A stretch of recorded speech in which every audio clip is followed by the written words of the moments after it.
Bonjour à tous. Aujourd'hui, on plonge au cœur d'un marché financier qui semble un peu tiraillé.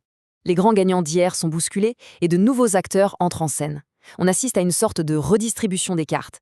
Et ça, c'est la grande question du moment. Est-ce qu'on est juste en train de faire une pause, de souffler un peu après une montée incroyable, ou est-ce que c'est le début de quelque chose de beaucoup plus profond, un vrai changement de cap pour les marchés? C'est ce qu'on va essayer de démêler ensemble. Alors, pour commencer, regardons un peu la photo d'ensemble. Ce qu'on voit, c'est un véritable bras de fer qui s'installe pour prendre la tête du marché. On est en plein dans ce qu'on appelle une rotation de marché. D'un côté, on a les stars de l'année passée, la tech, les services de communication, qui, elles patinent un peu. Et de l'autre côté, on voit des secteurs beaucoup plus traditionnels qui prennent le relais. L'énergie, les matériaux, les biens de consommation essentiels. Les capitaux sont clairement en train de changer de camp. C'est une vraie passation de pouvoir qui s'opère. Mais qu'est-ce qui provoque tout ça? Eh bien, une bonne partie de la réponse se trouve aux États-Unis avec un mot qui fait peur à tout le monde, l'inflation. Les chiffres de février sont assez clairs là-dessus. Les marchés américains ont fini le mois dans le rouge, ils ont rendu une partie de leurs gains récents. Ça montre bien une certaine nervosité face à ce qui se profile. Premier voyant qui s'allume, les prix à la production. Ils ont grimpé de 0,5% en janvier. C'est beaucoup plus que prévu et ça veut dire que la pression sur les prix est toujours bien là, à la base, avant même d'arriver jusqu'à nous les consommateurs.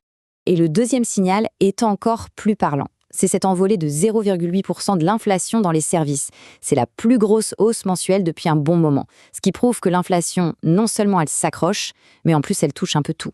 Mais attention, c'est là que ça se complique. L'économie américaine envoie des signaux un peu contradictoires.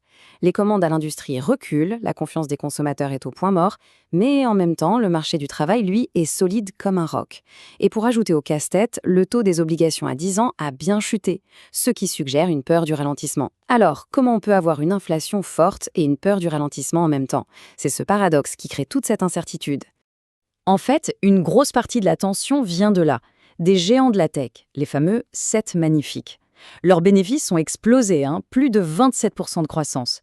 Le souci, c'est que maintenant, les attentes sont tellement, mais tellement élevées, qu'il devient presque impossible de ne pas décevoir. Donc, pour résumer la situation aux États-Unis, c'est simple.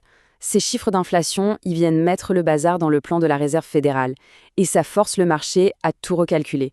Ce n'est pas l'apocalypse, mais c'est une sacrée période d'ajustement. Bon, pendant que l'Amérique doute, il se passe des choses très différentes ailleurs dans le monde. De nouveaux leaders sont en train d'émerger. Regardez ce tableau, c'est flagrant. Le S&P 500 américain baisse un peu, et pendant ce temps-là, le Nikkei japonais, le FTSE britannique, l'indice européen, tout ça, ça monte. L'argent est clairement en train de chercher de nouvelles terres d'accueil en dehors des États-Unis. En Europe, par exemple, la montée se fait sans faire de bruit, mais elle est bien là. Les indices atteignent de nouveaux sommets. Qu'est-ce qui tire tout ça vers le haut? Principalement le moral des entreprises allemandes qui repart et des résultats d'entreprises plutôt bons. Le petit X, c'est une inflation qui varie énormément d'un pays à l'autre, ce qui ne facilite pas la vie de la Banque centrale européenne. Scénario similaire au Royaume-Uni. Le FTSE 100 a aussi battu un record. Pourquoi? D'une part, on commence à parier sur des baisses de taux de la Banque d'Angleterre, et d'autre part, les relations commerciales post-Brexit semblent enfin se calmer un peu. Et que dire du Japon? Le Nikkei a littéralement décollé, il a atteint des sommets qu'on n'avait pas vus depuis des décennies. C'est vraiment l'une des histoires de l'année. Les investisseurs adorent la stabilité politique du pays et ça se voit. Ok, le décor est planté. Maintenant, la question à 1 million, est-ce que cette nouvelle dynamique va tenir? Pour ça, il y a plusieurs dossiers brûlants à surveiller de très très près. Alors voilà les 5 points chauds de la semaine. D'abord, l'emploi aux États-Unis. Ça tient ou ça craque? Ensuite, l'inflation des services. Est-ce que ça devient une vraie tendance? Puis la Chine, est-ce que son économie a besoin d'un coup de pouce? L'inflation en Europe, va-t-elle compliquer le travail de la BCE?